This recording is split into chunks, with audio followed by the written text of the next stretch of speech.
আসসালামু আলাইকুম রহমতুল্লাহি বারাকাতু। সবাইকে ঈদ মোবারক। ঈদের পরে আপনাদের সামনে আরেকবার হাজির হয়েছি। আজকে আপনাদের সামনে দুইজন মহাজ্ঞানী লোককে নিয়ে হাজির করেছি। দুইজন না, তিনজন মহাজ্ঞানী, বিশ্ব ব্রহ্মাণ্ডের মধ্যে সবচেয়ে বড় জ্ঞানী লোকজনকে নিয়ে হাজির হয়েছি। আপনারা এদের কথা শুনেন, এরা কি মুসলমান না মুনাফিক না মুশরিক, এটা আপনারা শোনার পরে আপনারা বিচার করবেন। শুনতে থাকেন তাদের বক্তব্য।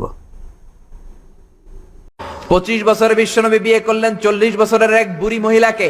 বিয়ে করেছেন সাইয়্যিদাতুনা খাদিজাকে, ওনার বয়স ছিল 40। আগে দুইবার তালাক খাইছে, অনেকগুলো বাচ্চা জন্ম দিয়ে প্রৌঢ়া একটা নারী ছিল। এই মহিলাকে বিয়ে করলেন বিশ্বনবী মুহাম্মদ। তাগড়া যুবক বিয়ে করলেন 40 বছরের এক মহিলা। তাও এমন যদি হয়তো এই মহিলাটার বিয়ে হয় না, ইনট্যাক্ট মহিলা, তাও তো না, ভার্জিন না, উইডো, বিধবা, আরমালা। শুনলেন আপনারা তো শুনলেন যে কোনো এত বড় এইরকম কথা বিশ্বজগতে রুহে জমিনে কেউ কি বলেছে কিনা? আপনারা কেউ বলতে পারবেন যে কেউ এইরকম কথা এর পূর্বে আর কেউ বলেছে? তো এই লোকটার পরিচয় আপনারা তো জানেন, তার নাম মৃত মুখে ঘৃণা হয়। পরবর্তী আরেকটা ভিডিও শুনেন, তারপরে একসাথে দুইটা জবাব দেব ইনশাআল্লাহ। খাদিজাতুল কুবরার পুরা জীবনী পড়লাম। জীবনে এক ওয়াক্ত নামাজ পড়েননি, একটা রোজা রাখেননি, জীবনে একদিনের জন্য পর্দায় থাকেননি, জীবনে একটা হজও করেননি, একটা টাকা যাকাতও দেননি। কিন্তু তাকে আমার আল্লাহ নিজে সালাম পাঠিয়েছেন। এই একজন মাত্র মহিলা পৃথিবীতে যাকে আল্লাহ নিজে সালাম দিয়েছেন, আর নিজে জান্নাতে ঘর বানিয়ে তার জন্য সুসংবাদ পাঠিয়েছেন এই একটা মাত্র মহিলা। অথচ জীবনে কোনোদিন নামাজে এক ওয়াক্ত পড়েননি, একটা রোজা রাখেননি, জীবনে একদিনের জন্য পর্দায় ছিলেন না। কারণ কি? কারণ এগুলো সব নাজিল হয়েছিল তার ইন্তেকালের পরে। কিছুদিন আগে আমির হামদা এক জায়গায় ওয়াজ করছে যে মা খাদিজা এক ওয়াক্ত নামাজ পড়েনি, মা খাদিজা একটা রোজাও করেনি, মা খাদিজা একদিনও পর্দার মধ্যে ছিল না, মা খাদিজা হজও করেনি, একটা টাকা যাকাতও দেয়নি। তারপরও আল্লাহ তাআলা তাকে সালাম দিয়েছে, বেহেশতের মধ্যে আল্লাহ একটা ঘর বানিয়ে দিছে। এইটা আমির হামদা বলার পরে ফেসবুকে সেই সমালোচনা। যারা জানে না তারা তো সমালোচনা করবেই। এখন কতগুলো ফেসবুক মুক্তি হচ্ছে, জোরে কোন কথা ঠিক কিনা? এখন এইটা দেখে কেড়ে খাদিজার সামনে এরকম বেয়াদবিমূলক উচ্চারণ করলো। আসলে মা খাদিজা কখন মারা গেছে আপনারা তো জানা লাগবে। আল্লাহ রাসূল যে মেরাজ করেছেন, মেরাজ করার কিছুদিন আগে মা খাদিজা দুনিয়া থেকে বিদায় নিচ্ছে। তাহলে মা খাদিজা যখন বিদায় নিল তখন নবী নামাজই পায়নি, নামাজ পাইছে মেরাজের রজনীতে 5 ওয়াক্ত। তাহলে খাদিজা মারা গেল কখন? নামাজ পাওয়ার আগে না পরে? আগে যদি মারা যায় নামাজ করতে পড়বে। বাস, আপনারা শুনলেন, সোরের সাক্ষী মাতবর। প্রথমজন যেটা বলছেন আমার আম্মাজান সম্পর্কে, প্রথমজন বলছেন যে উনি কি বলছেন, কেমনি কথাগুলো মুখে নি। কোনো সন্তান তার মার সম্পর্কে এরকম শব্দ তার মুখে আসতে পারে? ইনট্যাক, ভার্জিন, প্রৌঢ়া, হারবালা, কি জানি কি কি, উইডো, কি শব্দ ব্যবহার করলেন। তারপরে তাদের অনুসারী ওই গোত্রের আরেকজন যে খুবই জঘন্য প্রকৃতির লোক, সে পুরা কোরআন শরীফ খুঁজি নাকি দেখছে কোথায় নবীরে ভালোবাসলে আল্লাহকে পাওয়া যায় না, নবীকে ভালোবাসলে আল্লাহর ভালোবাসা হয়, এটা নাকি কোথায় খুঁজি পাওয়া যায় না। বহু বিতর্কিত। আমি তার দুইটা জবাব দিয়েছি, ইনশাআল্লাহ সামনের দিকে জবাব দিতেই থাকবে এদের, যদি আল্লাহ যতক্ষণ বাঁচাই রাখে। তো সে বলছে, তার বক্তব্য আরও জঘন্য। আম্মাজান বেপর্দায় ছিলেন, আম্মাজান যাকাত দেয় নাই, নামাজও পড়ে নাই, রোজাও রাখে নাই। আম্মাজানকে আল্লাহ জান্নাত বানাইয়া দিয়েছেন এবং আল্লাহ পাক ওনার জন্য সালাম দিয়েছেন। তো তার এই কথাকে আবার যুক্তিসঙ্গত করি, এটাকে আবার বোঝানোর জন্য আরেক মুনাফিক, এডিরই কারা দাওয়াত দেয় আল্লাহ গফুর রহিম জানে, সে আবার এটাকে সার্টিফাই করতেছে। অথচ তার উচিত ছিল, যদি সে সত্যিকারের আলেম হইতো, এই কথাটাকে সংশোধন করে দেওয়া তাকে, যে মায়ের সম্পর্কে সন্তান এই কথা বলা যায় না। এখন আসি আমরা আমাদের অ্যানালাইসিসে। প্রথম কথা হচ্ছে, আম্মাজান উনি কে? হজরতে খাদিজাতুল কুবরা রাদিয়াল্লাহু তাআলা আনহা, উনি কে অ্যাকচুয়ালি? ওনার পরিচয়টা কি? ওনার সব পরিচয়ের ঊর্ধ্বে হলো উনি উম্মতের মা। কেন? যেহেতু উনি আজওয়াজে মোতাহারাত, উনি আমাদের মা। এখন মা সম্পর্কে এই ধরনের কথা নবীর স্ত্রীগণ সম্পর্কে বা হযরতে খাদিজাতুল কুবরা রাদিয়াল্লাহু তাআলা আনহা সম্পর্কে সাহাবা আজমাইন, তাবেঈন, তাবেঈন, সলফে সালেহিন, ইভেন তৎকালীন সময়ের কোনো মুনাফিক, কোনো মুশরিক, কোনো অগ্নিপূজক এই ধরনের প্রশ্ন উত্থাপন করেছে কিনা কোনো গ্রন্থে, ইতিহাসের কোনো গ্রন্থে আপনি খুঁজে পাবেন না। কেউ আম্মা খাদিজা সম্পর্কে এরকম প্রশ্ন উত্থাপন করছেন যে তিনি উইডো ছিলেন, তিনি কি কথা আপনারা মিজানের কথা থেকে শুনলেন যে উনি এইরকম প্রশ্ন কেউ কখনো করেছেন কিনা? করেন নাই। কোনো কাফেরও কোনো দিন এই প্রশ্ন উত্থাপন করেন নাই। আম্মার চরিত্র, আম্মাজান সম্পর্কে এই কথা কোনো কাফেরও বলে নাই, কোনো মুশরিকও বলে নাই। সেই কথা কে বলল? মুসলমান নামদারি, দাড়িওয়ালা, টুফিওয়ালা উম্মতে মোহাম্মদী নিজেকে দাবি করে একজন মানুষ, দুইজন মানুষ, তিনজন মানুষ দাবি করে বসলো, বা তার গোত্রের লোকেরা এরকমই দাবি করে। কিন্তু প্রশ্ন হচ্ছে, এরকম দাবি যারা করে তাদের পরিচয়টা কি?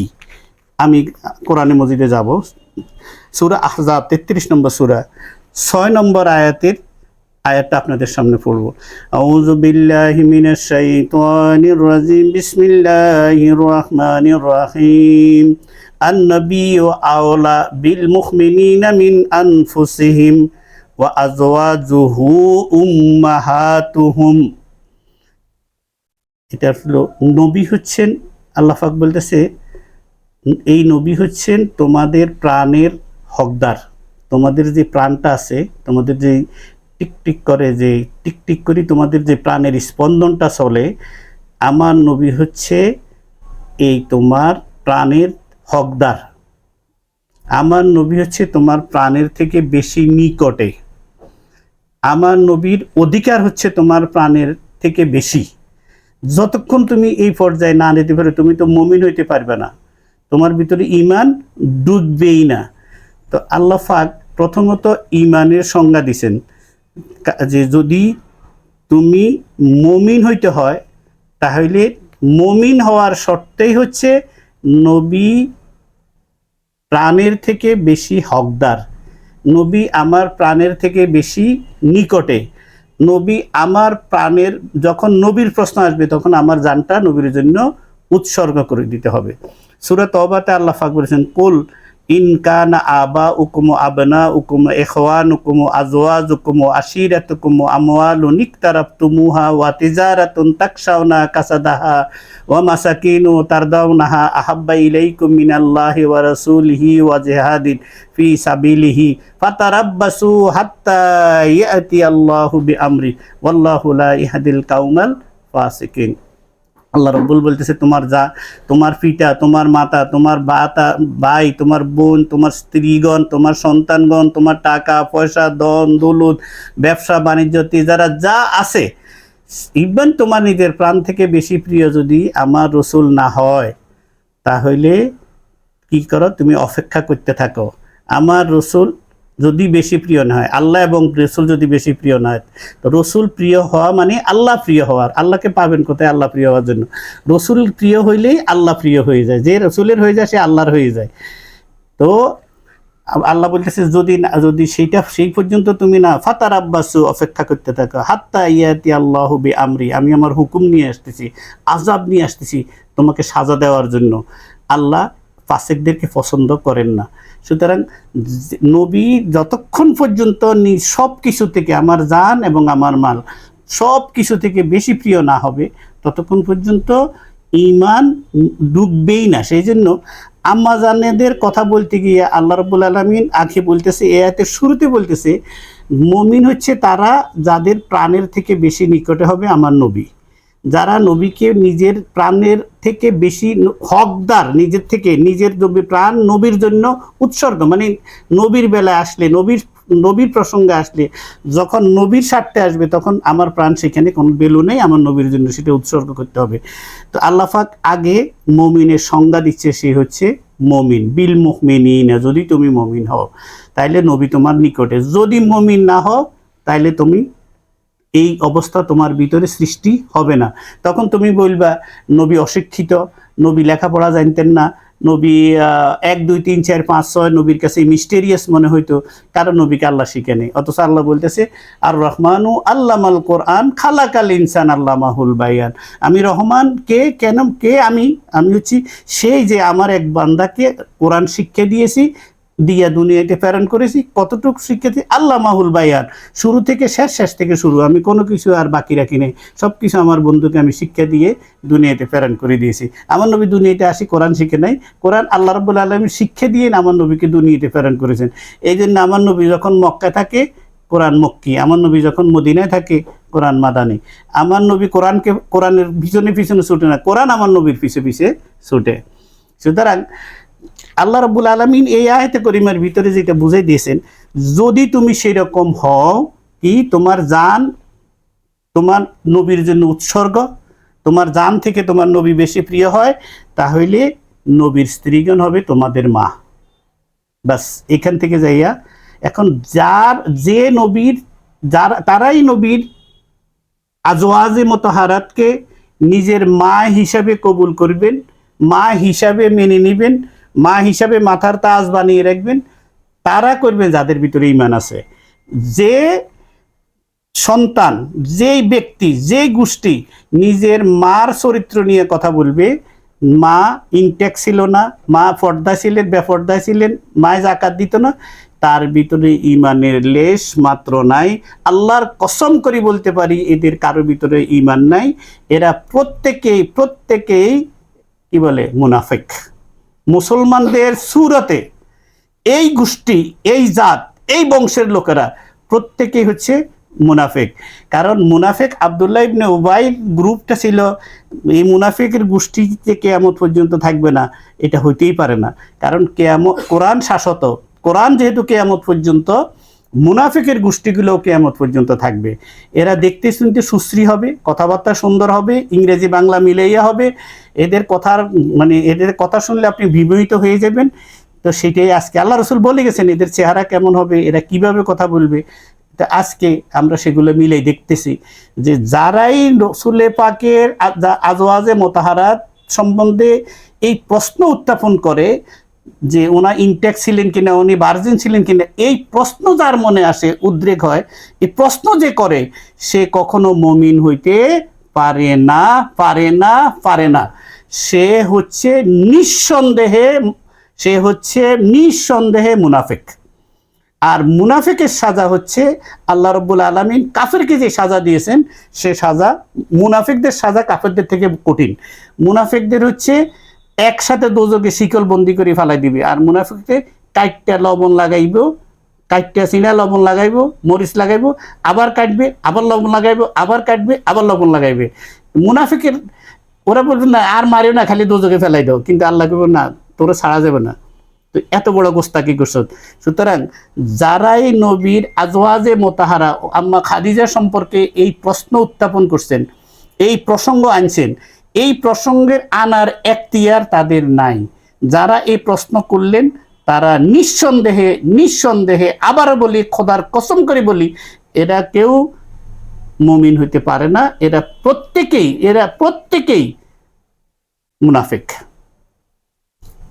আমরা যদি আরেকটু বসি, যদি আমাদের সাথে কেউ বসতে চাই এই বিষয় নিয়ে, আমরা প্রমাণ করে দিব দে আর কাফের, দে আর নট মুসলিম, তারা কাফের নিঃসন্দেহে। কারণ আল্লাহ পাক এই ঘটনা সম্পর্কে কাফেরদের সম্বন্ধে বলে দিয়েছেন যে এরা রসুলকে কষ্ট দিবেন। মুনাফিকরা যেমন কষ্ট দেয়, রসুলকে কষ্ট দেয়। এখন যারা বলছে তাদের মা সম্পর্কে যদি আমরা এরকম কথা বলি, তাদের স্ত্রী সম্পর্কে যদি আমরা এরকম কথা বলি, তোমার স্ত্রী তো লেখাপড়া করছে স্কুলে বা মাদ্রাসায়, তার তো 3টে প্রেম ছিল, তার কাছে কি ভালো লাগবে? আমাদের নিজের মা আল্লাহ পাক বানাইছেন। কেন মা বানাইছেন? তার হাকিকত কি জানো? তার হাকিকত তো জানো না। তার হাকিকত হচ্ছে দুনিয়াতে ছেলে গরু চুরি করছে, চোর ধরা খাইছে, চেয়ারম্যান সাহেব ধরে তারা ফিটাইছে, কিন্তু 2 বাড়ি দিলে 3 বাড়ির সময় মা যায় চেয়ারম্যান সাহেবকে জড়াই ধরে রেখে, চেয়ারম্যান সাহেব আমার পুতের আর মারিয়েন না। মা এক বেলাও মারে খাওয়ায় না, এক বেলাও খাওয়ায় না, তথাপি সেই মা কিন্তু সন্তানেরকে কখনো বদদোয়া দেয় না। নিজে ভিক্ষা করে খায়, যাওয়ার সময় ভিক্ষার টাকাটা অন্য প্রতিবেশীর কাছে রাখে যায়, আমার এই টাকাটা আমি মারা গেলে আমার সন্তানকে বুঝাই দিও। দুনিয়ার মা হচ্ছে এত এইরকম। তো দুনিয়ার মা তো আমাকে দুনিয়া থেকে, দুনিয়ার সমস্ত বালা মুসিবত থেকে আগলাই রাখছেন এবং আমার মঙ্গল কামনাই করেছেন সারা জীবন, মৃত্যুর আগ পর্যন্ত। কায়েল ময়দানে মাশরে আমার এই মা হয়তো আবেদা জাহেদা নাও হইতে পারে, আমার মা কাল হাসরের ময়দানে আমাকে বাঁচাইতে নাও পারে। সেই জন্য আমার আল্লাহ দয়া করি, যারা নবীকে আপন প্রাণের থেকে বেশি প্রিয় ভালোবাসে, নবীকে নিজের জীবন থেকে বেশি, নিজের জীবনের বেশি হকদার মনে করে, আল্লাহ পাক তাদের জন্য ওই নবীর স্ত্রীগণকে তাদের মা বানিয়ে দিয়েছেন। কারণ ওই মা কাইল ময়দানে মাশরে তার সন্তানদের মতো, আমাদের মতো অবাগা সন্তানদের জন্য সুপারিশ করি। ইনশাল্লাহ আমাদেরকে আল্লাহর তরফ থেকে, আল্লাহ থেকে তেনারা আমাদেরকে মুক্ত করে নেবেন। আমাদের পাপের কারণে যখন আল্লাহ পাক আমাদেরকে আটকায় ফেলবে, তখন আমাদের জন্য সুপারিশ করবেন আমাদের এই মায়েরা, আম্মা খাদিজাতুল কুবরা, আম্মা আয়েশা, আমাদের জন্য নবীর আজওয়াজে মোতাহারাতগণ আমাদের জন্য সুপারিশ করবেন ইনশাআল্লাহ, আমরা সেই আশা করি। এখন ওনাদের চরিত্র সম্বন্ধে, ওনারা কীরকম ছিলেন, ওনারা কি ইনট্যাক্ট ছিলেন না, এরকম ছিলেন না, ফর্দা ছিলেন না, আল্লাহ কি কোরআনে এই কথা বলছেন? না। আল্লাহ পাক কোরআন শরীফে কি বলছেন? সেম সূরা আযাবের মধ্যে 33 নম্বর আয়াতের মধ্যে আল্লাহ রাব্বুল আলামিন বলতেছে, আউযু বিল্লাহি মিনাশ শাইতানির রাজিম, বিসমিল্লাহির রাহমানির রাহিম, ইন্নামা ইউরিদুল্লাহু লিইয়ুযহিবা আনকুমুর রিজসা আহলাল বাইত ওয়া ইউতাহহিরাকুম তাতহীরা। আল্লাহ পাক বলছে ইন্নামা ইউরিদুল্লাহু লিইয়ুযহিবা, ইন্নামা, আল্লাহ ইন্না শব্দ দিয়ে শুরু করেছেন। ইন্নামা পুরো ব্যাপারটা যে এটা কোনো একটা বিষয় না, সামগ্রিকভাবে আল্লাহ পাক বলতেছে যে আমি আমার নবীর আহলে বাইতকে, ইন্নামা ইউরিদুল্লাহু লিইয়ুযহিবা আনকুমুর রিজসা আহলাল বাইতে, আহলে বাইতকে আমি ওয়ায়ুতাহিরাকুম তাতহীরা, ওনাদেরকে ফুত পবিত্র রাখার পুরো জিম্মাদারি আমি আল্লাহ আমার নিজ দায়িত্বে নিয়ে গেলাম। তাহলে আম্মা জানরা হচ্ছে আমাদের নবীজির প্রত্যেক আজওয়াজে মুতাহহারা হচ্ছেন আহলে বাইত, ওনারা আহলে বাইতের অন্তর্ভুক্ত। সেই আহলে বাইতরা ওনারা হচ্ছেন ফুত পবিত্র, ওনারা তৈয়ব এবং তাহেরা। ইভেন আম্মাজান খাদিজা, ওনার বিয়ের আগেও ওনার নাম ছিলেন তাহেরা। আমি সেই প্রসঙ্গে আসবো ওনার পরিচয় দেওয়ার সময়। ওনার নাম ছিলেন, ওনাকে আরবের লোকেরা, উনি কোরাইশ বংশের লোক ছিলেন, ওনাকে বলতেন তাহেরা। উনি পবিত্র রমণী ছিলেন। তো নবীর আওলাদগণ, নবীর বংশধরগণ ছিলেন, নবীর আওলাদেরা ছিলেন, ওনারা ছিলেন ওয়ায়ুতাহহিরাকুম তাতহীরা। সুতরাং ওনারা ছিলেন ফুত পবিত্র। এই ঘোষণা আল্লাহ কোরআনে মজিদে দিয়ে দিয়েছেন এবং ওনাদেরকে কিয়ামত পর্যন্ত ফুত পবিত্র রাখার দায়িত্ব আল্লাহর। এখন কেউ যদি কোনো আহলে বাইতের চরিত্রের দিকে আঙ্গুল উঠায়, সে আল্লাহর সাথে মূলত চ্যালেঞ্জে গেল। কাজেই এই গোষ্ঠী কখনো মুসলমান হইতে পারে না, এরা আল্লাহর কাছে ঘৃণিত এবং ধিক্কৃত এই গোষ্ঠী। এই কথা বলার পরে আমার নবীজির জীবনের সবচেয়ে কঠিন সময়ে যিনি আমার নবীকে আগলায় রেখেছেন, নিজের জীবনের সমস্ত ধন সম্পদ দিয়ে যিনি এই ইসলামের নবীজির কদমে লুটেই দিয়েছেন, ওনার সম্বন্ধে যখন এই কথা বললেন, আম্মাজান আয়েশা বলতেছেন যে আমি জীবনের এমন কোনো দিন ছিল না যেদিন আয়েশা হযরতে খাদিজাতুল কুবরা রাদিয়াল্লাহু তাআলা আনহা সম্পর্কে নবীজি কথা না বলতেন। আমি মাঝে মাঝে হিংসা করতাম।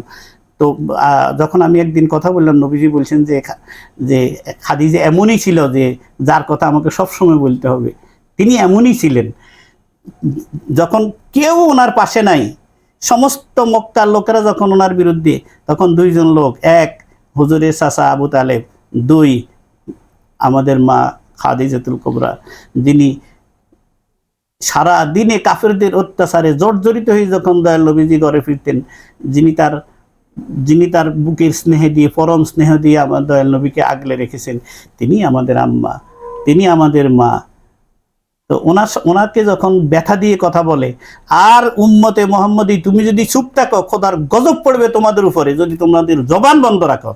যারা এই সম্মত কথা বলতেছে এদেরকে যদি না থামাও, তোমরা যদি আগে এনে তোমরা যদি এগুলার প্রতিবাদ না করো, তোমাদের টুপি দাঁড়ি জুব্বা দিয়ে খোদার কসম তোমরা কাইল ময়দানে মাশারে টিকতে পারবে না। আমার নবী যদি বলে তুই তো আজ আমার সাফায়াতের জন্য আসছ, যেদিন আমার খাদিজাকে গালি দিয়েছে সেদিন তুই কেন চুপ ছিলি? কি জবাব দিবেন মোল্লা সাহেবরা? কি জবাব দিবেন? আপনারা তো অনেক বড় শিক্ষিত লোক, কেন এর বিরুদ্ধে তীব্র প্রতিবাদ হলো না? কেন সারা বাংলাদেশ জ্বলি উঠলো না? যদি একজন মানুষ কি বলছে তার জন্য তাকে কবর থেকে তুলিয়ে আনা হয়, আনি ফুড়ি দেওয়া হয় লাশ, তাইলে এদের তো এর থেকে কঠিন সাজা হওয়া উচিত। এরা তো মানব সমাজে চলার মতো যোগ্য লোক হইতে পারে না। মুসলমান যারা নবীর সাফায়াতের আশা করো, তোমাদেরকে প্রতিবাদ করতেই হবে। যার যতটুকু সম্বল আছে এ নিয়ে কথা বলতে হবে তোমাদেরকে। কারণ আমার নবীজির পরম জায়গা, আমার নবীজির পরম আশ্রয়স্থল, নবীজি যেই জায়গাটায় যেখানে সারা মক্কার কাফেরদের অত্যাচারে জর্জরিত একজন মানুষ যেখানে একটু আশ্রয় নিয়েছেন, যেখানে একটু আশ্রয় পেতেন, যিনি পরম মমতায় পরম স্নেহে যিনি আমার দয়াল নবীকে আগলি রেখেছেন, তিনি আম্মা খাদিজাতুল কুবরা রাদিয়াল্লাহু তাআলা আনহা। আজকে ওনার চরিত্র নিয়ে কথা হচ্ছে। উম্মত নামদারি কিছু লোক কাফের এই প্রশ্ন করে নাই কোনোদিন। আমার আল্লাহ বলতেছে এদের পরিণতি সম্বন্ধে আল্লাহ রাব্বুল আলামিন বলে দিতেছেন। সেম সূরা আযাবের 57 নম্বর সূরা আল্লাহ পাক বলতেছে, বিসমিল্লাহির রহমানির রহিম, ইন্নাল্লাযীনা ইউযুনাল্লাহা ওয়া রাসূলাহু লা'নাহুমুল্লাহু ফিদ দুনিয়া ওয়াল আখিরাত ওয়া আ'আদ্দা লাহুম আযাবাম মুহিনা। আমার আল্লাহ পাক বলতেছে যে গোষ্ঠী, ইন্নাল্লাযীনা, যে গোষ্ঠী, যে সম্প্রদায় আমার নবীকে, আমাকে এবং আমার নবীকে কষ্ট, ইউজুন আল্লাহ, আমি আল্লাহকে কষ্ট দেয়। আল্লাহ আপনারে কেমনে কষ্ট দেয়? আপনারা কষ্ট দিতে পাইব কি? মানুষের কি সাধ্য আপনাকে কষ্ট দেয়? আল্লাহকে ওই যে আমার নবীরে কষ্ট দিলে এটা আমার কষ্ট হয়ে যায়। ইউজুন আল্লাহ ওয়া রাসূলাহু, যদি আমার রসুলকে কষ্ট দেয়। আল্লাহ রসুলের কষ্টটাকে আল্লাহ নিজের কষ্টের ভিতরে নিয়ে গেছেন। আল্লাহকে কষ্ট দেওয়া কি বন্দার পক্ষে সম্ভব? আল্লাহ কোথায় পাবে কষ্ট দিতে? আল্লাহর কি চিমটি দিতে পারবে? আল্লাহর কি খামটি দিতে পারবে? আল্লাহ কষ্ট দিবে কেমনে? তা আল্লাহ ওই যে আমার রসুলকে চিমটি দিতেছ, খামটি দিতেছ, রসুলের সান নিয়ে অবজ্ঞা করতেছ, রসুলের স্ত্রী যাকে আমি চয়েস করেছি, আমি আল্লাহ আমার নবীর জন্য চয়েস করেছি, তুমি সেখানে প্রশ্ন তুলতেছ। কারণ আমার বলছে ইনহুয়া ইল্লা ওয়াহিয়ু ইউহা, আল্লাহ বলতেছেন আমার বন্ধু আমার কথা ছাড়া এক কদমও চলে না, একটা পদক্ষেপ যে আমার বন্ধু আমি যা বলি সেটাই আমার বন্ধু করে, অথবা উল্টা দিকে যদি করেন আমার বন্ধু যা করে সেটাই আমার কথা, আমার বন্ধু যা বলে সেটাই আমার বলা। যেখানে আল্লাহ পুরো জিম্মাদারি নিয়ে রসুল পাকের জিম্মাদারি নিয়ে গেছেন। রসুল পাক কোথায় বিয়ে করবেন, কাকে বিয়ে করবেন, মানুষ নামের কোনো কাফের ক্ষমতা নাই সেই ব্যাপারে প্রশ্ন করার। সেই ব্যাপারে যদি প্রশ্ন করে আল্লাহ জিজ্ঞাসা করতেন, হে মোহাম্মদ তুমি এইরকম লোকের কেমনি বিয়ে করছো? তুমি এই আনটেক কি ইনটেক কি বেপর্দা এমন মানুষকে তুমি কেন বিয়ে করছো? এই প্রশ্ন উত্থাপন করার কেবলমাত্র অধিকার হচ্ছে আমার আল্লাহ তাআলার। কারণ রসুল পাকের মালিক হচ্ছেন আল্লাহ। আমার রসুল যদি জবাবদিহি করে সেটা আল্লাহর কাছে জবাবদিহি করবে, উম্মতের কাছে নয়, তোমাদের কাছে নয়। সুতরাং যিনি আল্লাহ যাকে চয়েস করি, আল্লাহর হুকুম ছাড়া আমার নবীজি আম্মা খাদিজাকে বিয়ে করে নাই, সেখানে তুমি প্রশ্ন করতেছ ইনটেক ভার্জিন বেপর্দা ছিল না, ওইরকম ছিল কিনা সেটা পরে বলবো। কিন্তু তোমার প্রশ্ন, এই ব্যাপারে প্রশ্ন তোলার অধিকার এখতিয়ার কোনো কাফেরও করে নাই, তুমি মুসলমান হইয়া কেমনে করলা? তাতে আমরা বুঝলাম ওই যে আল্লাহ পাক যে শুরু করে দিয়েছেন যে আন-নবিয়্যু আওলা বিল মুমিনিনা মিন আনফুসিহিম, ওখান থেকে যখন শুরু করছেন, তারপরে যে শেষের অংশে বলছেন নবী স্ত্রীগণ তোমাদের মা, তাহলে মা হবে তার যার ভিতরে ঈমান আছে। সুতরাং তোমরা ঈমানদার মুসলমান হইতে পারো না, কখনো না। তোমাদের যত অনুসারী থাক তোমরা কখনো মুসলমান হইতে পারবে না। ঈমানদার তো ঈমান তোমাদের নসিবে নাই। তা আমার আল্লাহ বলতেছে যখন যদি কেউ ইন্নাল্লাযীনা ইউযুনাল্লাহা ওয়া রাসূলাহু লা'নাহুমুল্লাহু ফিদ দুনিয়া ওয়াল আখিরাত, তারপরে লানত হোক দুনিয়া এবং আখিরাতে, ওয়া আ'আদ্দা লাহুম আযাবাম মুহিনা, তাকে আমি বেদনাদায়ক শাস্তি দিব। আযাবাম মুহিনা, দুনিয়ায় এবং কবরে হাসরে মিজানে তাকে আমি লাঞ্ছনাদায়ক শাস্তি দিব। তোমরা সেই শাস্তির জন্য অপেক্ষা করতে থাকো। ফাতারাব্বাসু হাত্তা ইয়াতি আল্লাহু বিআমরি, অপেক্ষা করো, আমার আল্লাহ তোমাদের জন্য সাজা নিয়ে আসতেছেন। এবার আসেন আম্মা খাদিজা অ্যাকচুয়ালি কি, ওনার পরিচয় কি? আম্মা খাদিজার প্রথম পরিচয় হচ্ছে, আমার আম্মা খাদিজা আমাদের মা। কেমনে মা? তিনি, যেটা আমরা বললাম, নবীর স্ত্রী হিসাবে তিনি আমাদের মা, এক। দুই হচ্ছে তিনি সর্বপ্রথম ঈমানদার। আল্লাহর রসুলের উপরে সর্বপ্রথম ঈমান আনছেন আম্মা খাদিজাতুল কুবরা, তিনি প্রথম ঈমানদার মহিলাদের মধ্যে। পুরুষদের মধ্যে আবু বকর সিদ্দিক রাদিয়াল্লাহু তাআলা আনহু, বালকদের মধ্যে মাওলা আলী শেরে খোদা। সুতরাং সর্বপ্রথম আমার নবীর উপরে সকল পুরুষ মহিলা সকলের আগে আমার আম্মা খাদিজাতুল কুবরা হইলেন প্রথম ঈমানদার, তিনি প্রথম মুসলমান হয়ে গেছেন। যেমনিভাবে আমার নবী ছিলেন, দেখেন আম্মা হচ্ছে প্রথম ঈমানদার, প্রথম মুসলমান। আল্লাহ রাব্বুল আলামিন প্রথমে উম্মতে মুহাম্মদের মধ্যে প্রথম তিনি ঈমান এনেছেন। যেমনিভাবে আমার নবী হচ্ছে সর্বপ্রথম আল্লাহকে সিজদাকারী। আল্লাহ পাক সূরা আন-নাম 6 নম্বর সূরার 14 নম্বর আয়াতের শেষ অংশে আমার আল্লাহ বলতেছেন, মিলটা কতটুকু আছে। নবীর জন্য আল্লাহ যে আজওয়াজ তৈরি রাখছেন, নবীকে বিয়ে দিয়েছেন যার সাথে রব্বুল আলামিন, দেখেন তো ওনার সাথে রসুলের মিল কিভাবে। আমার নবী আম্মা জান হচ্ছে প্রথম মুসলমান, প্রথম ঈমান আনছেন রসুল পাকের উপরে। আর আমার নবী হচ্ছেন প্রথম কুল, সূরা আন-নাম 14 নম্বর আয়াতের শেষ দিকে আল্লাহ রাব্বুল আলামিন, কুল ইন্নী উমিরতু আন আকুনা আউওয়ালা মান আসলামা ওয়ালা তাকুনান্না মিনাল মুশরিকিন। আমি আদিষ্ট হয়েছি যেন সবার আগে আমি গর্দান অবনত করি, মানে সবার আগে আমি সিজদা অবনত, আমি সর্বপ্রথম সিজদাকারী, আমি সর্বপ্রথম সিজদাকারী আমার আল্লাহকে। আর আমার আল্লাহ সর্বপ্রথম ঈমানওয়ালা বানিয়ে দিয়েছেন আম্মা খাদিজাতুল কুবরা। কি সুন্দর, কি মিল। আল্লাহ পাক বলতেছে, আমার কোরআনে মজিদে আল্লাহ পাক সূরা আন-নামে বলতেছে যে হাবিব আপনি বলে দেন, কুল ইন্নী উমিরতু আন আকুনা আউওয়ালা মান আসলামা ওয়ালা তাকুনান্না মিনাল মুশরিকিন। আমার প্রতি হুকুম হয়েছে, আমি আদিষ্ট হয়েছি যে সবার আগে আমি গর্দান অবনত করে দিই, মানে আমি প্রথম সিজদা অবনতকারী, আমি প্রথম সিজদাকারী সৃষ্টি জগতে। আদম আলাইহিস সালাম না, সর্বপ্রথম সৃষ্টি হয়েছেন আমার দয়াল নবী, এবং তিনি প্রথম সিজদাকারী। এবং আমি যেন কখনো মুশরিকদের দলভুক্ত না হই, এটা আমার উপর হুকুম হয়েছে আল্লাহ রাব্বুল আলামিন। হাবিব আপনি বলে দেন। এগুলো শানে নজুল, আমি অত ওইদিকে যাব না। আরেক আয়াতে আল্লাহ রাব্বুল আলামিন সেম সূরা আন-নামের 163 নম্বর আয়াতে আল্লাহ পাক বলতেছেন, লা শারীকা লাহ ওয়া বিযালিকা উমিরতু ওয়া আনা আউয়ালুল মুসলিমিন। কোরআন মাজিদে আমার দয়াল নবীর প্রতি হুকুম হলো আপনি বলেন কি, লা শারীকা লাহ, আল্লাহর কোনো শরীক নেই, লা শারীকা লাহ, আল্লাহ পাকের কোনো শরীক নেই। ওয়া বিযালিকা উমিরতু ওয়া আনা আউয়ালুল মুসলিমিন, আমার প্রতি আমি আদিষ্ট হয়েছি যে আমি সর্বপ্রথম মুসলমান। তাহলে আমার নবী সর্বপ্রথম মুসলিম, সর্বপ্রথম সেজদাকারী।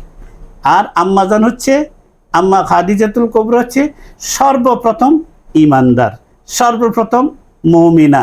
আমার আম্মা, আমাদের আম্মা, ঈমানদারের আম্মা, আম্মা খাদিজাতুল কুবরা রাদিয়াল্লাহু তাআলা আনহা।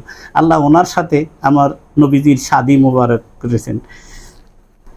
রাসূল পাকের জীবনে সবচেয়ে কষ্টের সময় যিনি আমার নবীর পাশে ছিলেন, যেটা আমি বলেছিলাম, দুইজন, এক আম্মা খাদিজাতুল কুবরা, দুই হুজুরের চাচা আবু তালেব। এই দ্বীন ইসলামের জন্য বলতেছে জাকাত দেয় নেই। কত বড় মূর্খ, কত বড়, সে তার নিজেকে নবীর পাল্লায় মাপে। আম্মা খাদিজা জাকাত দেয় নেই না। আম্মা খাদিজা ছিলেন আরবের সম্ভ্রান্ত পরিবারের একজন মেয়ে। ওনার বংশ পরস্পরা যদি তুমি জানতে তাইলে কথা বলতে না। উনি কি, ওনার আব্বাজান, উনি উনি কোন বংশের? উনি কুরাইশ বংশের। আমার নবীও কুরাইশ বংশের। ওনার নাম হচ্ছে খাদিজা বিনতে খোয়াইলিদ। খাদিজা বিনতে খোয়াইলিদ, যেটা আমরা উচ্চারণে একটু ত্রুটি করি, আসলে মূল শব্দটা হচ্ছে খাদিজা বিনতে খোয়াইলিদ। ইবনে আসাদ, ইবনে আব্দুল উজ্জা, ইবনে কোসাই, আল কোরাইশি, আল আসাদি, এটা হচ্ছে ওনার বংশকুনিয়ত। উনি কোরাইশ বংশের সম্ভ্রান্ত, এবং ওই সময়ের উনি ছিলেন বিজনেস ম্যাগনেট, এবং উনি ছিলেন সম্ভ্রান্ত। ওই সময়ের জন্য উনি ছিলেন বিদুষী মহিলা। তো ওনার সমকক্ষ আরব বিশ্বে তখন কোনো মুসলিম মহিলা ছিলেন না। উনি এতটা বিদগ্ধ, এতটা জ্ঞানী, এত বড় একজন ব্যবসায়ী। তিনি তার জীবনের সমস্ত ব্যবসা বাণিজ্য, ধন দৌলত, সম্পত্তি, ইভেন খোদ নিজেকে রাসূল পাকের চরণে সুপর্দ করে দিয়েছেন। তুমি বলো তিনি যাকাত দেন নাই? নালায়েক, কমবক্ত, মুনাফিক। রাসূলের কবরে যখন যাইবে, যখন জিজ্ঞাসা করবে মা কুনতা তাকুলু ফি হাযার রাজুলি মুহাম্মদ সাল্লাল্লাহু আলাইহি সাল্লাম, তখন বলিস, এ কথা বলিস। থাপড়াই গেলে দাঁত ওই গেলে নিয়ে যাইবে, আর ওই গেলে দাঁত নিয়ে ফেরেশতাই থাপড় দিবে। আমার নবী থাপড় দিতে হইব না, থাপড় ওখান থেকে শুরু হয়ে যাবে ইনশাআল্লাহ। অপেক্ষা করতে থাকো। ওই যে হাত্তা ইয়াতি আল্লাহু বিআমরি, অপেক্ষা করো, সাজা নিয়ে আসতেছে। তিনি উচ্চ মর্যাদা সম্পন্ন একজন মানুষ। ওনার দানশীলতার কথা সকলেই জানেন, প্রসিদ্ধ ছিল ওনার দানশীলতা। এবং উনি ওনার বান্ধবীদের, ওনার প্রতিবেশীদেরকে সবসময় দান খয়রাত করতেন। যার কারণে ওনার বিদায়ের পরে আমার নবী যদি কোনোদিন একটা খাসি জবা করতেন বা দুম্বা জবা করতেন, আমার নবীজি সেই খাসি বা দুম্বার মাংসগুলা আম্মা খাদিজার, আমাদের আম্মা খাদিজাতুল কুবরা রাদিয়াল্লাহু তাআলা আনহার বান্ধবীদের মাঝে বন্টন করে দিতেন। এই সুন্নত রসুল পাকের জীবনের শেষ দিন পর্যন্ত কত ভালোবাসতেন নবীজি আম্মা খাদিজাকে। আম্মা খাদিজা যতদিন জীবিত ছিলেন ততদিন আমার নবীজি দ্বিতীয়বার বিয়ে করেন নাই। তাহলে কত সুখী ছিলেন আমার নবীজি, আম্মা খাদিজার কাছে কত সুখী ছিলেন রহমতে আলম। যার কারণে তিনি আর জিন্দিগিতে আম্মা খাদিজার জীবদ্দশায় তিনি আর দ্বিতীয়বার বিয়ে করেন নাই। আম্মা খাদিজাই ছিলেন আমার নবীজির সমস্ত সন্তানের মা, গর্বিত মা। তিনি শুধু ইব্রাহিম ব্যতীত, ইব্রাহিম ছিলেন দয়াল নবীজির সন্তান, মদিনার জীবনে মারিয়া কিপ্তিয়ার সন্তান ইব্রাহিম আলাইহিস সালাম, যিনি আমার দয়াল নবীজির সাহেবজাদা। তিনিও ছোট বয়সে, শিশু বয়সে দুনিয়া থেকে বিদায় নিয়েছেন। আমার দয়াল নবীজির বাকি দুই সন্তান এবং আমার দয়াল নবীজির উম্মে কুলসুম, উম্মে রুকাইয়া এবং খাতুনে জান্নাত মা ফাতেমা, সকলেই আমার নবীজির, সকলেই এই খাদিজা বিনতে খোলায়েদের সন্তান, সকলে এইখান থেকে এসেছে। কিয়ামত পর্যন্ত আম্মা খাদিজার সন্তানরা আহলে বাইত হিসাবে, নবীর আওলাদ হিসাবে কিয়ামতের পর্যন্ত ওনারা পৃথিবীর জমিনে বিদ্যমান থাকবেন, আমাদের মতো উম্মতদের আমল এবং ঈমানকে হেফাজত করার জন্য। ওনাদের কাছে গেলেই আমল এবং ঈমান হেফাজত হবে। এই জন্য আমার নবী বলছেন, বিদায় হস্তে বিদায় নেওয়ার সময় আমার নবী বলছেন, তোমাদের কাছে দুটো জিনিস শিখে গেলাম, এক কিতাবুল্লাহ, দুই আমার আহলে বাইত। সুতরাং কেন নবীকে কেন আহলে বাইত রাখছেন? যে আমার আহলে বাইত তোমাদের ঈমানের পাহারাদার, তোমাদের আমলের পাহারাদার, নাহলে তোমাদের আমলও চুরি হয়ে যাবে, ঈমানও চুরি হয়ে যাবে। এই চোরেরা তোমাদের ঈমানগুলি চুরি করে নিয়ে যাবে, এই মুনাফিকরা তোমাদের ঈমানগুলি চুরি করে নিয়ে যাবে। সুরতে থাকবে মুসলমান, পায়জামা, পাঞ্জাবি, টুপড়ি, পায়জামা লাগাই থাকবে, কিন্তু আসলে এরা কেউ মুমিন মুসলমান নয়, এরা সকলে মুনাফিক।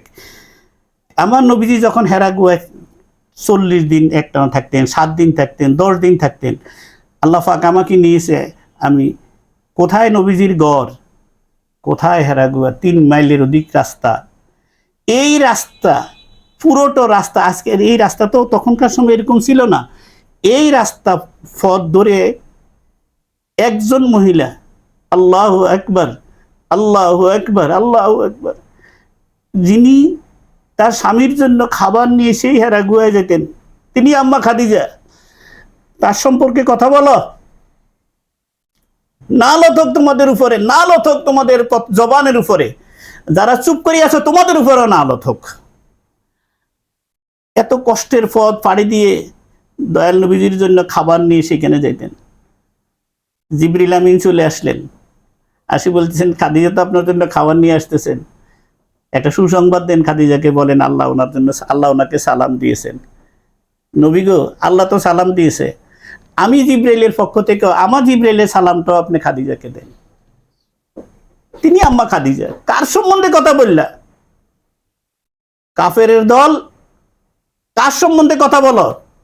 তিনি আম্মা খাদিজা, তিনি আমাদের মা। আমাদের মাকে গালি দিবা, আমরা চুপ করে বসে থাকবো? এটা হতেই পারে না, এটা হতে দিবই না। আমার ওস্তাদ, আমার ফিরে মুর্শিদ বাবা আব্দুল জলিল রাদিয়াল্লাহু তাআলা আনহু আমাদেরকে এই দীক্ষা দিয়ে গেছেন। এই জন্য আল্লাহ পাক বলে দিয়েছেন, যার ফিরে মুর্শিদ নাই তার জন্য হেদায়েত নাই, তার মুর্শিদ হয়েছে শয়তান। তো তোমাদের যেহেতু মুর্শিদ নাই, তোমাদের গার্ডিয়ান নাই, তোমাদের ওস্তাদ নাই, সেই জন্য তোমাদেরকে গাইড করার মতো কেউ নাই। বদনসিব তোমাদের। আজকে যদি আমার মুর্শিদ কেবলা যদি থাকতেন জমিনে, এই জমিনে আগুন লাগাই দিতেন তিনি। আমার আম্মাজান সম্পর্কে এই কথা বলে তুমি জমিনে টিকে থাকতে পারতে না। ইনশাল্লাহ আল্লাহ পাক তোমাদেরকে ধরবে, কারণ নবীজিকে কষ্ট দিলে নবী কাউকে ছাড়ে না। আল্লাহকে যতই গালি দাও আল্লাহ ছেড়ে দেয়, কিন্তু নবীকে গালি দিলে তাব্বালাকা ইয়া মুহাম্মদ, আল্লাহ বলছে তাব্বাত ইয়াদা আবি লাহাবি ওয়া তাব, মাফ পাইবে না কেউ। হেরা গুহায় যিনি খাবার নিয়ে যেতেন তিনি হচ্ছেন আম্মা, আমাদের মা খাদিজা। তিনি আজওয়াজে মোতাহারাত, কত বড় শান ওনার। আল্লাহ, আমার নবী যখন মেরাজ শরীফে গেলেন তখন অনেক সুরম্য অট্টালিকা দেখলেন, দেখে জিজ্ঞাসা করলেন জিবরাইল ঘরটা কার? আমার নবী কি জানে না? আমার নবী অবশ্যই জানে যে এটা কার ঘর। জিবরাইলকে জিজ্ঞাসা করতেছেন, জিবরাইল ঘরটা কার? জিবরাইল নাম বলে না, জিবরাইল বলে হুজুর এইটা ওই মহিয়সী রমণীর যিনি তার স্বামীর জন্য হেরা গুহায় খাবার নিয়ে যেতেন, তিনি আমাদের আম্মা। আমরা সেই গর্বিত সন্তান হইতে চাই, তোদের মতো মুনাফিক মুশরিক হতে চাই না। আমার তিনি ওনার আর কি ডিগনিটি দেখেন, উনি হচ্ছেন খাতুনে জান্নাতের আম্মা, উনি হাসনাইন করিমাইনের নানি, জান্নাতের সর্দার। আল হাসান ওয়াল হুসাইন সৈয়দা শাবাবে আহলিল জান্নাহ। হাসান আর হুসাইন হচ্ছে জান্নাতের সর্দার, ওনাদের নানি হচ্ছেন আম্মা খাদিজা, আমাদের মা খাদিজা। উনি হচ্ছেন আমার ফাতেমাতুজ জাহরা, তিনি হচ্ছেন সৈয়দা শাবাবে আহলিল জান্নাহ, তিনি হচ্ছেন জান্নাতের সর্দারিনী। ওনার আম্মাজান হচ্ছে খাদিজাতুল কুবরা রাদিয়াল্লাহু তাআলা আনহা। কার সম্বন্ধে কথা বলা? 2 টাকার মোল্লা ফইন্নির ফুত, কার সম্বন্ধে কথা বলা? তোমার সেই এখতিয়ার আছে কথা বলার? তিনি মাওলা আলী শেরে খোদার, যিনি জান্নাতের যুবকদের সর্দার, মাওলা আলী শেরে খোদার শাশুড়ি আম্মা, তিনি মাওলা আলী শেরে খোদার শাশুড়ি আম্মা। তিনি সেই যিনি দয়াল নবীজি যখন মক্কা থেকে মদিনা হিজরত করে যায়, নবীজির বিছানায় যিনি চাদর মুড়ে দিয়ে শুয়েছিলেন, তিনি সেই মাওলা আলী। নবীজি বলছেন, আমি যার মাওলা, আল্লাহ হচ্ছেন আমার মাওলা, আমি হচ্ছি তোমাদের মাওলা, আমি যার মাওলা আলীও তোমাদের মাওলা। মাওলা আলীকে তুমি মাওলা না মানলে তুমি তো নবীর উম্মত হইতে পারবে না। সেই মাওলা আলীর শাশুড়ি আম্মা হচ্ছেন খাদিজাতুল কুবরা রাদিয়াল্লাহু তাআলা আনহা। ওনার ডিগনিটি তুমি শেষ করতে পারবা?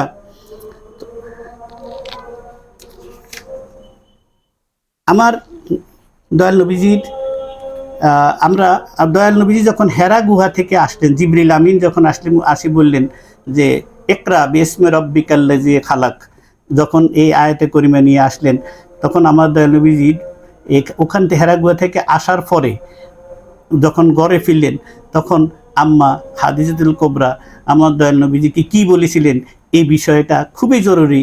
এটা বুখারী শরীফে হাদিসে আছে, সেই বিষয়টা আপনাদের সামনে বলবো। আমার দয়াল নবীজি যখন হেরা গুহা থেকে আসলেন, ঘরে আসলেন, তখন আমার দয়াল নবীজি বলছেন, খাদিজা এই পুরো ঘটনাটা বললেন এবং বললেন আমাকে একটা চাদর দিয়ে দাও, আমার গায়ের উপর দিয়ে আমি শুয়ে যাই। সেদিন আম্মা খাদিজাতুল কুবরা কি বলছেন, বুখারী শরীফে কিতাবুল বাদাইল ওহি অধ্যায় এই হাদিস কেন আসছে। বুখারী শরীফে সহিহ বুখারী, সহিহ আল বুখারী কিতাবুল বাদাইল ওহি অধ্যায়, এই হাদিসখানা আসছে। আম্মা জান বলতেছেন,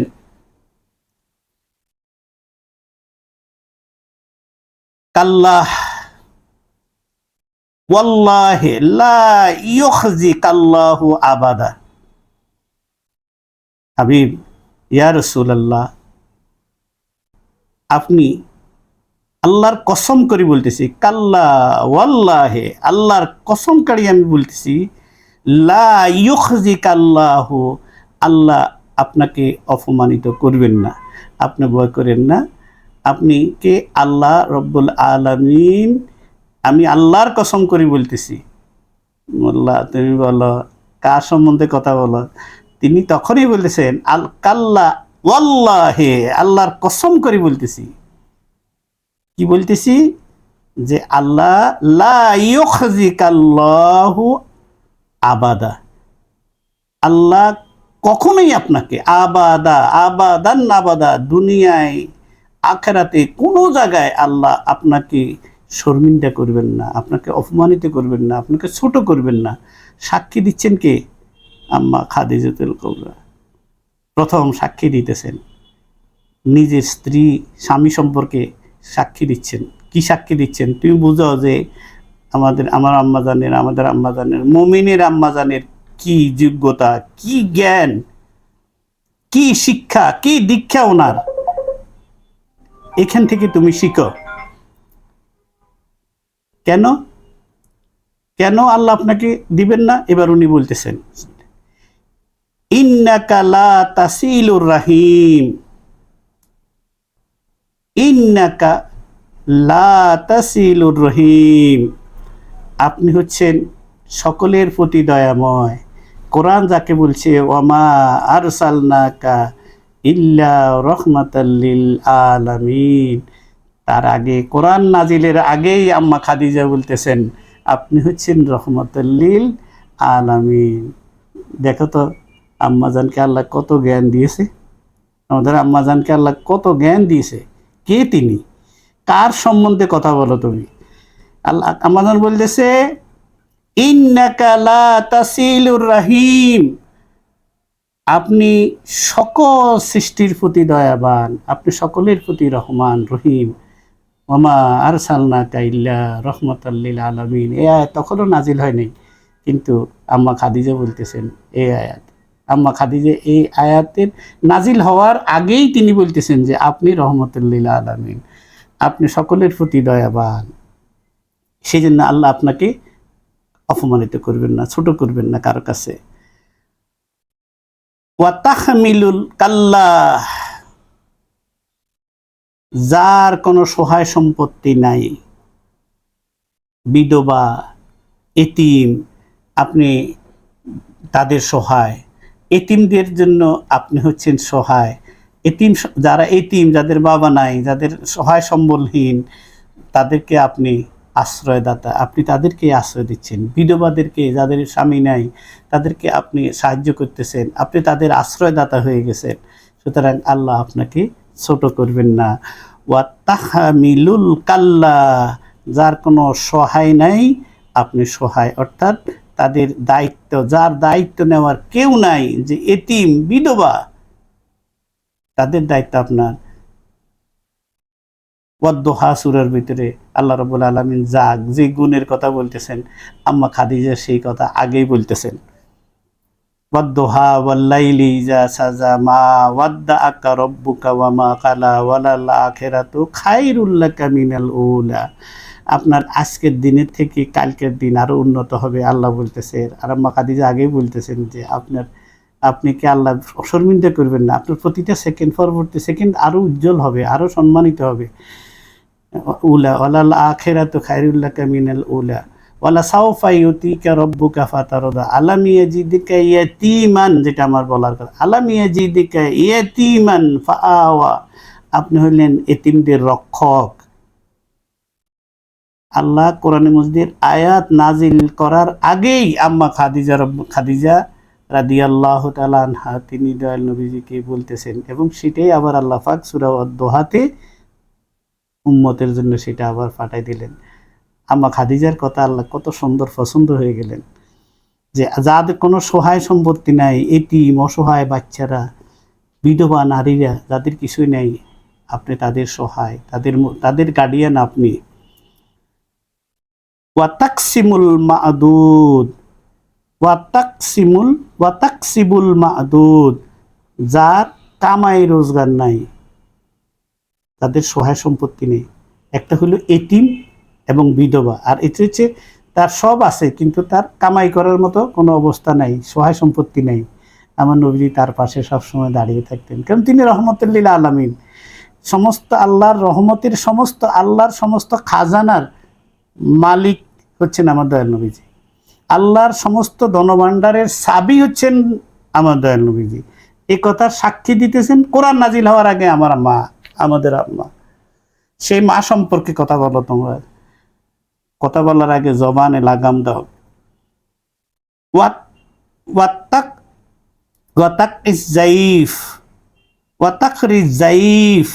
আপনি মেহমানদারিতে আপনার মতো মেহমানদারি যেমনি আর কেউ করতে পারে না। আপনি এত আন্তরিকভাবে মেহমানদেরকে মেহমানদারি করেন। আপনি আপনার আত্মীয় স্বজন, আপনার রক্তের সম্পর্ক, রক্তের বাইরের সম্পর্ক, আপনার কৌমের লোকদেরকে, যে কোনো মানুষ, সেটা ইহুদি হোক, নাসারা হোক, খ্রিস্টান হোক, যে কেউ আপনার দরবার থেকে খালি ফেরত যায় না। সুতরাং আপনি এমন মেহমানদারি করেন, আপনার ভান্ডার থেকে, আপনার দুয়ার থেকে তো কেউ খালি যায় না। অথচ আমার আল্লাহ ওই ওয়াম্মাসাইলা ফালা তানহার, নবী, কেউ যদি আপনার কাছে কিছু চায় আপনি তাকে না করেন না। কোরআন নাজিল হওয়ার আগেই আমাদের মা বলতেছেন যে আপনার দরবার থেকে, আপনার কাছ থেকে তো কেউ খালি ফেরত যায় না, যেইরা আসে তারাই আপনার মেহমান, এবং আপনি তাদেরকে মেহমানদারি, আপনার থেকে এত বড় মেহমানদারি করার মতো তো কেউ নাই। সুতরাং আল্লাহ আপনাকে অসম্মানিত করবেন না। শেষ বলতেছে ওয়াতুইনু আলা রাওয়াইনুল হক, ওয়াতুইনু আলা রাওয়াইনুল হক, আপনি সবসময় হকের পক্ষে থাকেন। আপনি নিজেই হক, আপনি হকের উপরে প্রতিষ্ঠিত, আপনি হকের পক্ষে দাঁড়িয়ে থাকেন। যেখানে অন্যায়, যেখানে অবিচার, আপনি তার বিপক্ষে দাঁড়িয়ে যান। আপনি যেখানে মজলুমের পক্ষে আপনি দাঁড়িয়ে যান। আল্লাহ কোরআন নাজিল হওয়ার আগে আমার আম্মা, আমাদের আম্মা, মুমিনের আম্মা, আম্মা খাদিজাতুল কুবরা কোরআন পড়তেছে, সেটাই আবার কোরআনে আসছে। কি জানে, এটা জাস্ট, এটা আমার মাশরাফ যে সূরা ওয়াদ-দোহা হয়তো আম্মাজানের বক্তব্যটাকে আল্লাহ রাব্বুল আলামিন কেউ গ্রহণ করলে করবেন, না করলে নাই। এটা আমার মাশরাফ যে কেউ, আমার ওয়াদ-দোহা সূরা শানে নজুল হচ্ছে আমাদের আম্মাজান মুমিনের মা খাদিজাতুল কুবরা রাদিয়াল্লাহু তাআলা আনহা। তিনি যা যা বলেছেন আমার দয়াল নবী সম্পর্কে, সেটাই ওয়াদ-দোহা সূরাতে আল্লাহ পাক আমার নবীর সামনে সেই সূরা নাজিল করি তার দুনিয়াবাসীকে জানিয়ে দিয়েছেন। এই হচ্ছে আমার নবীর শান। সুতরাং আম্মা খাদিজাকে তুমি বেপর্দা বললা, নবী, আল্লাহ পাক তার নবীকে বেপর্দা নারী দিয়েছেন।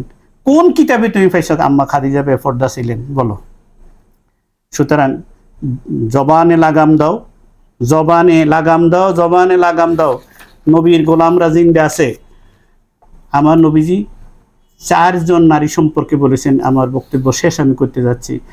আমার নবীজি বলছেন এই কায়নাতের মধ্যে আফজল হচ্ছেন 4 জন নারী। 1 খাদিজা বিনতে খুয়াইলিদ ইবনে আসাদ ইবনে আব্দুল উজ্জা ইবনে কোসাই আল কোরাইশিয়া, নবীজির স্ত্রী, আমাদের মা আম্মা খাদিজা। তিনি হচ্ছেন নারীদের মধ্যে আফজল। ফাতেমা বিনতে মুহাম্মদ, আমার নবীজির, মুহাম্মদ সাল্লাল্লাহু আলাইহি ওয়াসাল্লাম, আমার নবীর আদরের দন, নবীজির চোখের মণি, খাতুনে জান্নাত বা ফাতেমা। মরিয়ম বিনতে ইমরান, ঈসা আলাইহিস সালামের আম্মাজান। আর আসিয়া ফেরাউনের স্ত্রী, যিনি ফেরাউনের ঘরে থেকেও নিজের ঈমান এবং আকীদা এবং নিজেকে রক্ষা করেছে, নিজেকে আল্লাহর রাহে বিলীন করে দিয়েছেন। এই 4 জন সম্বন্ধে আমার দয়াল নবী সাহাবাজমানকে বলতেছেন, এই 4 জন হলো নারীদের মধ্যে শ্রেষ্ঠ নারী। এখন যদি বলি আমার নবীজির আম্মাজান যিনি দয়াল নবীজিকে ফেটে নিয়েছেন, গর্ভ মোবারকে নিয়েছেন, ওনার মর্যাদা কি ওনাদের থেকে দুনিয়ার কারো সমকক্ষ হইতে পারে? না, কারো সমকক্ষ হইতে পারে না। যেই শেখা মোবারকে আমার নবীজি আসছেন, সেই বাবা আব্দুল্লাহ, মা আমেনা, পৃথিবীর শ্রেষ্ঠ মানুষ বাবা আব্দুল্লাহ, পৃথিবীর শ্রেষ্ঠ মানবী আমার দয়াল নবীজির মা আম্মাজান, মা আমেনা। এই আজকে আমরা বারবার করে বলবো, নবীর শান সম্বন্ধে কথা বলার সময় আপনারা দুনিয়ায় সব নিয়ে কথা বলেন, আমার নবীজির শান, নবীর আওলাদদের শান, আজওয়াজে মোতাহারাদের শানে কথা বলার সময় লাগামে মুখে লাগাম দিবেন, এইটুকু প্রত্যাশা করি।